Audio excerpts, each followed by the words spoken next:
Vamos responder as perguntas agora aqui, da página 27. Número 4. As ausências da moldura. Olha aí, ó. Olha aí. As ausências da moldura e da imagem são recursos gráficos que contribuem para o sentido do texto. As molduras. Olha lá, eu não tinha visto, realmente eu não tinha visto aqui essas perguntas, mas é tão comum esse tipo de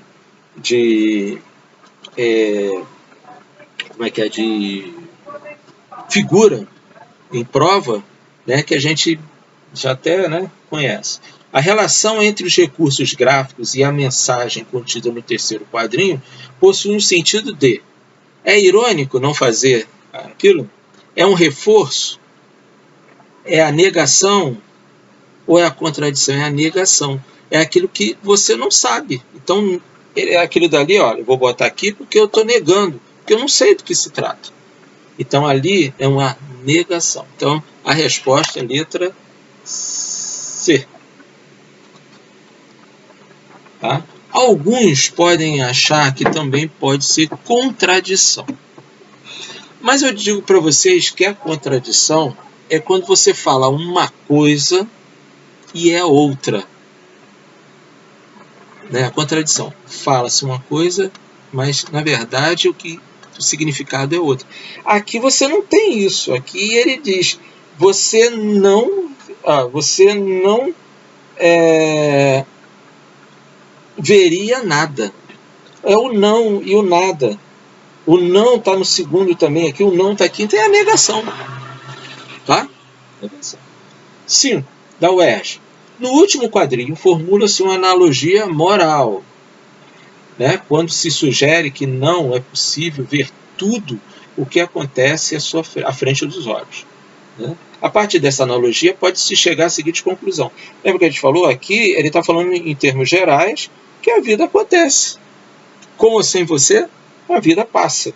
Então, quer dizer, ele tirou disso tudo o quê? Uma moral, né, da coisa.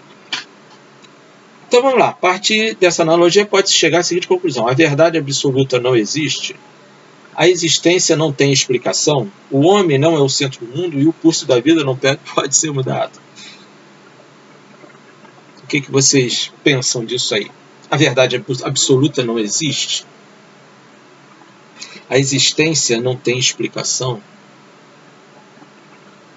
Tem alguma coisa falando de existência aqui?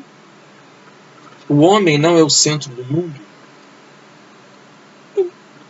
O curso da vida não pode ser mudado? Também não. A verdade absoluta não existe. Por quê? Porque a própria verdade ela pode ter duplo significado. A própria verdade ela pode ter sentido. Você pode contar uma mentira e essa mentira se tornar verdade. Quando? Quando você conta uma história, quando você inventa uma história. E essa história começa a ter um andamento e que você não pode mais mudar e ela passa a ser verdade.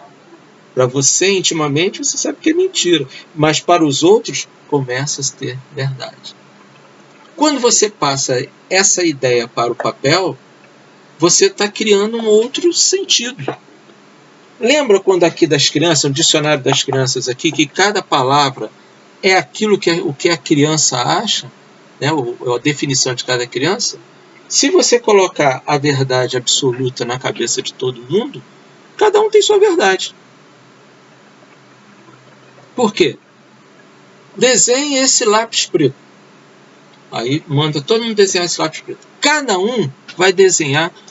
Olha, você tem que desenhar exatamente como está aqui.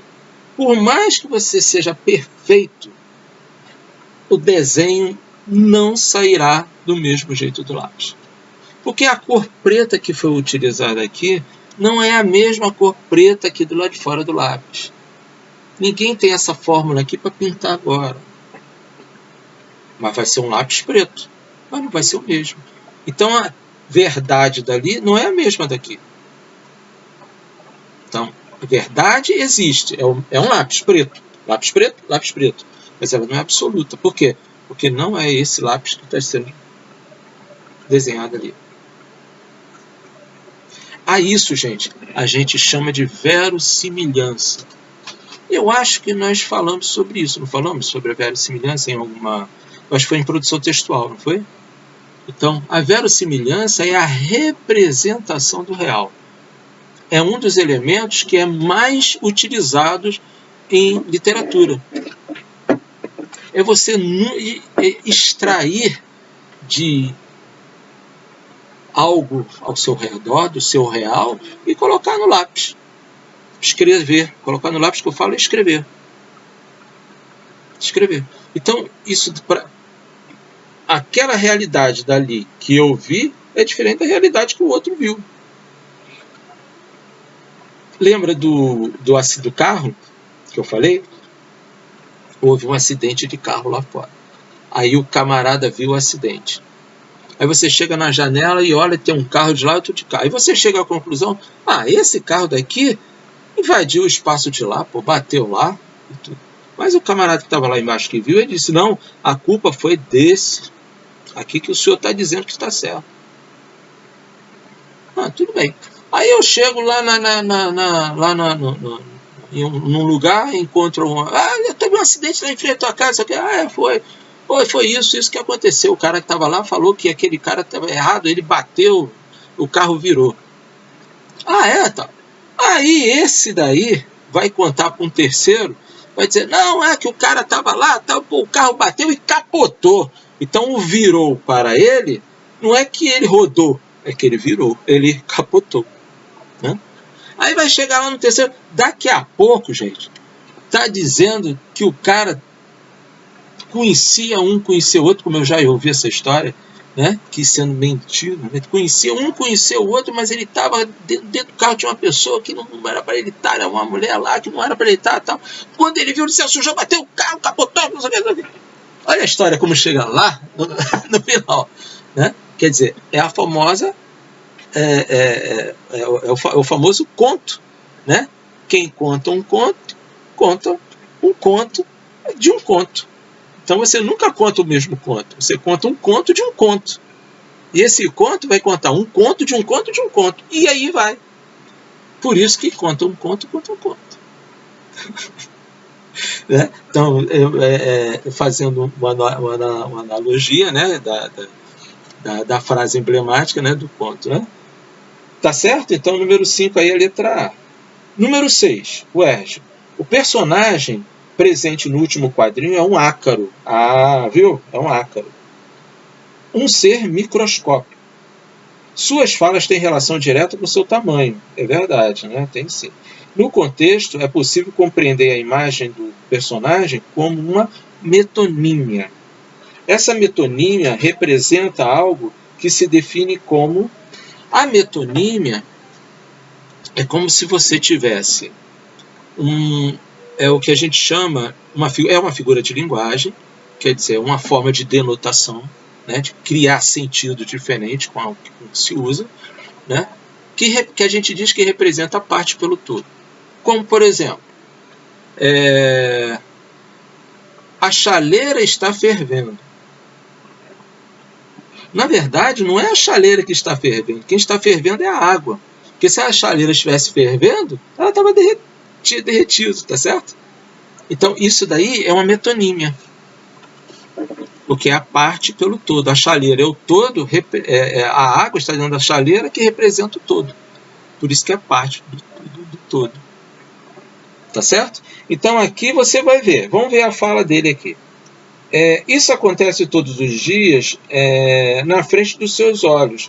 Você nem sabe que está lá. A vida acontece com ou sem você. Então essa metonímia aqui, ela representa o quê? O invisível, o expressivo, o inexistente, o contraditório. O que ela representa? Já que você não vê, já que aqui, você não vê, não vê, mas existe. Então aqui o expressivo e o contraditório não pode ser. Pode ser invisível e inexistente. Mas acontece que o invisível é aquilo que você não vê, mas existe. Tá? O inexistente, não adianta que você nem vê e ele nem existe. Tá? Então o invisível aquilo é aquilo que está na nossa realidade, mas que a gente não consegue perceber. Resposta, letra A. Dificinho isso aí, né? Esses exercícios, né? Mas muito legais. Deu pra gente falar bem, né? Deu pra gente falar bem mesmo. Bom, gente, olha só. Como trabalhinho de casa, vocês vão fazer uma leitura, tá? Dessas figuras de linguagem aqui. Eu gostaria muito de dar essa aula no quadro. Eu vou ver se semana que vem eu vou à escola e dou essa aula no quadro. Então eu dou aula aqui no quadro aqui, porque eu queria ter uma posição aqui onde pudesse dar essa aula no quadro. É muito interessante, tá? É muito interessante as figuras de linguagem, né? Elas já estão aí, né? Já desde do Proust, né? Que é um dos mentores, né? Da literatura, do Bach, né? Que também é um dos aqueles que escreveu. Quer dizer, tem uma série de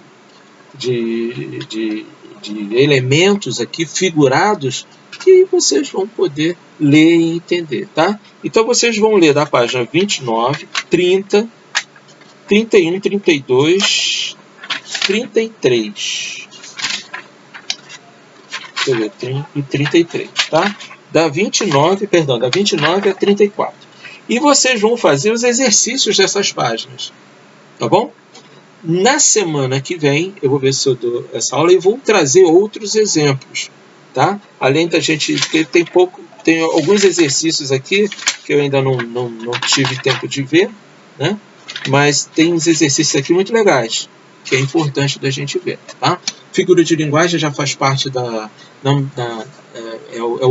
são os últimos temas do primeiro bimestre, né? A gente está fazendo bem vagaroso para que vocês entendam. E depois a gente vai acelerar porque os assuntos são praticamente o envolvimento desses outros aqui. Tá? Tá legal? Então, para casa ficou 29 a 34 para vocês lerem. Tá? Vocês têm que ler as páginas e ao mesmo tempo fazer os exercícios. Tá bom? Um bom fim de semana para vocês. E hoje eu vou fechar o meu set de gravação. Né? Porque foram 25 aulas que eu fiz hoje. Essa é a última, 25ª. Tá legal? Um beijo para vocês e se cuidem, tá? E estudem. Estudem.